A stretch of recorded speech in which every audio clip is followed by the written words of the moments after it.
How you guys doing? Woo, what a good-looking audience. You guys are like spread out like as wide as my ass. Look at this. Well, you know what today is, guys? It's the last day of my birthday month. Any July babies in here? Woo! How old are you? 26. 26? That is amazing. You and I are the same age. No way. She says, no way. How much have you had to drink, honey? So it was a kind of a special year this year. And on my birthday, my husband, he came running into the bedroom out of the shower, and he said to me he couldn't wait to give me his first present of the day. And he started to drop his towel. And I just said, stop. Don't even think about passing last year's old wrinkly gift on me again. Ooh, yeah. And then, thank you. Thank you, young man. He knows my husband. They go to the gym together. That's all I'm going to say. So this past year, also on our anniversary this past year, my husband was away in Korea on a business trip. And I thought about that, and I said, it's okay, we're an old married couple, And then I thought, you know what, I think I'm going to surprise him. I'm going to send him some sexting. Funny, I thought you guys would really be frightened at the thought of me naked. But y'all look wildly curious. So first, I got his favorite negligee out from our honeymoon, which is perfect, because I think it only half fits me now. And I took photos of what I think are still his favorite parts, and I sent them over. So then I wait 24 hours, I don't hear anything. And I'm like, shit, I hope I used the right country code. I hope I didn't send him to a monk somewhere. I hope I didn't send him to this guy right here, because that's why he's the only guy crying in the room right now, trying not to make eye contact with me.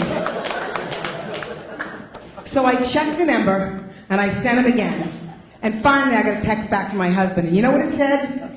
Who are you? And how did you get my wife's cell phone number, you fat, hairy bitch? Oh, I love it when he talks dirty to me.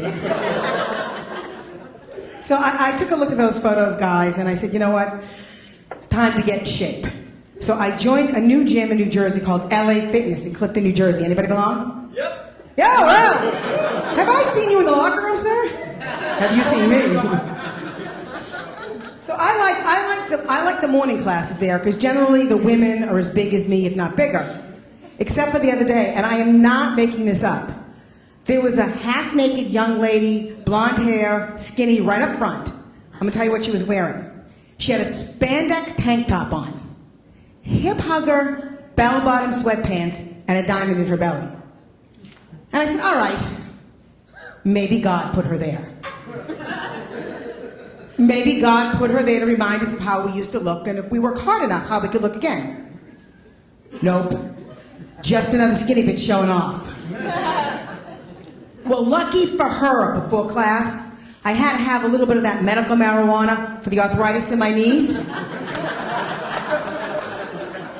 Because otherwise, I was going to have to wait for her in the parking lot. I was going to jump her. And I was going to force feed her Dunkin' Donuts. But no way I was sharing my lunch with that bitch.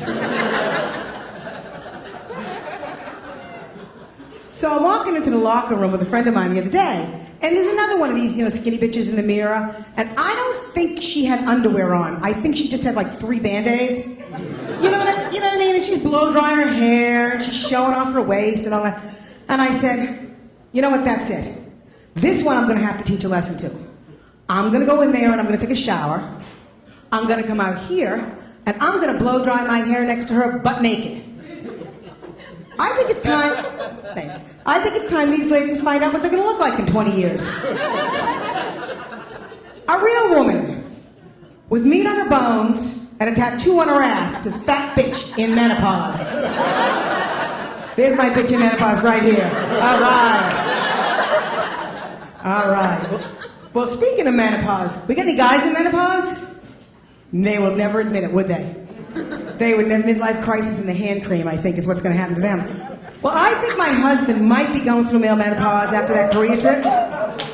Are there any Jewish people in the house? Mazel tov. Well, my husband's Jewish, and on the Jewish New Year, he pops up and he announces in the morning that it's the year 5,773 or something. I'm like, yeah, okay. And then he says to me, you know, that means we're going to have sex 5,773 times this year. I said, really? Now, does that sound like a good amount to you, sir? Not enough. Not enough?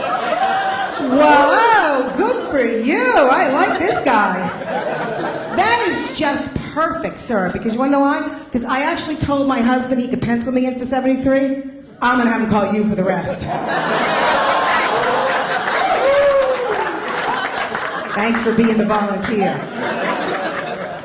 So, I mean, I don't want to give you guys the wrong idea. I mean, I do love my husband. He still turns me on. But, you know, when you get older, the one lady in menopause knows, you start to have aches and pains you never had before, and I just would like to explain myself. Like, for example, if he gets on top, my back hurts. If I get on top, my knees hurt. You know what we're down to? 4 sets of handicap bars in the shower. And this guy probably knows what I mean, because he looks like he's been using a lot of handicap bars lately. That this young, handsome one over here that's been laughing a lot, he looks like he's still using a trapeze. And if I wasn't married, I would take a bottle of Advil and follow him to home to wherever he is.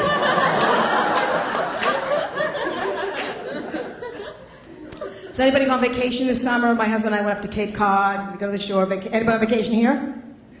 Nobody. Yes, one person. Jersey Shore, the shore. We went to Cape Cod, but people go all over. And when we were on vacation this year, I had to take my husband out to Provincetown, which you heard earlier is a very gay area. It's very flamboyant in the 70s, and now it's just gay. Nothing wrong with that. Nothing wrong with that. And we were going to go see some gay comedian friends in the show. And I thought about it, and I said, you know, I didn't know if it was going to be like too much gayness for my husband. You know what I'm saying?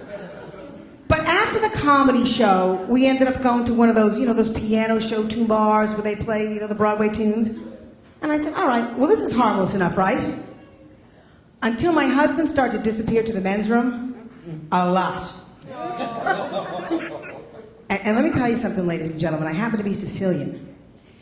If my husband cheated on me with another woman, like her, I would have to kill him. I would have to kill her. And I have to kill her entire family. But if my husband accidentally got a blowjob from some young man in the men's room, now would that really be cheating? Or would that just give me the night off? And I believe that's my time, ladies and gentlemen. So the lights off. Thank you very much. You've been a wonderful audience. Thank you very much. I'm PatCeasar.